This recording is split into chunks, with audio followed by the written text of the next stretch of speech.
ये जेते प्रकार जोगाड़ करें चतुर्पार्श्वर अंत समय वृद्ध समय दुख समय ये जोगाड़ किसी कम आसबनी।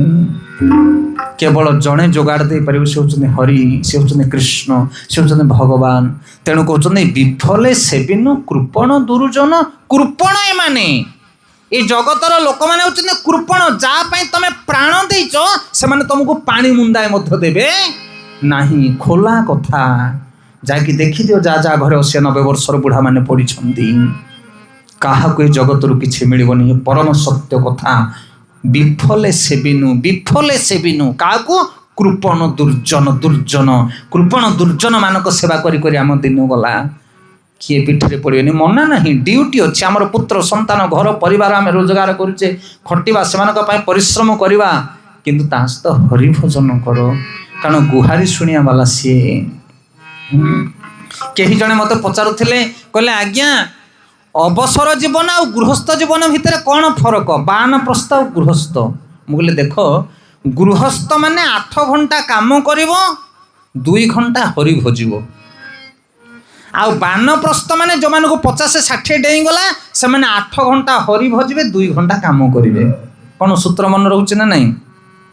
जो माने घर संसार कर पिला छुआ चाकरी बाकरी कर 8 घंटा ड्यूटी करेंगे। जमी की जातु चाकरी की जातु बेपार को जातु 8 घंटा ड्यूटी कर 2 घंटा हरि भजिव सकाल संध्यारे।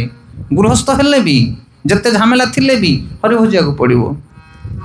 आउ जिते चाकरी जीवन सरीज गृहस्थ जीवन सरीज पुओ झील मान बाहासा करदेव से कौन कर 8 घंटा हरि भजिव आ 2 घंटा घर काम कर ना होनी कहीं कारण अभ्यास ना पर पिलाटी दिन जी घर संसार भितर रही 2 घंटा हरि भजन कर सी बुढ़ा समय 8 घंटा हरि भोजी पार किंतु जी 2 घंटा अभ्यास कर गृहस्थ समय सी आउ हरि भजन कर अंत समय खाली बोपाल माल आंठुल गंठिल हम होना नहीं बुढ़ा माने हरि भजी पार ना।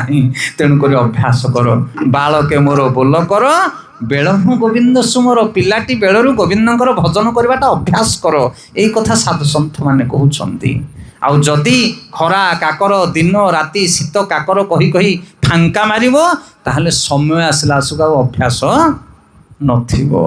तेणु सावधान मनुष्य जीवन पाइचे दुर्लभ मनुष्य जन्म सकाळे संध्यारे टिके भगवान नाम जप कर। आउ कलिजुग चैतन्य महाप्रभु आसिछंती जुग धर्म प्रवर्तन करने पई हरिनाम संकीर्तन नहीं आसिछंती। खाइते पिउते जाति अजाति किछि नाही धनी गरीब किछि नाही।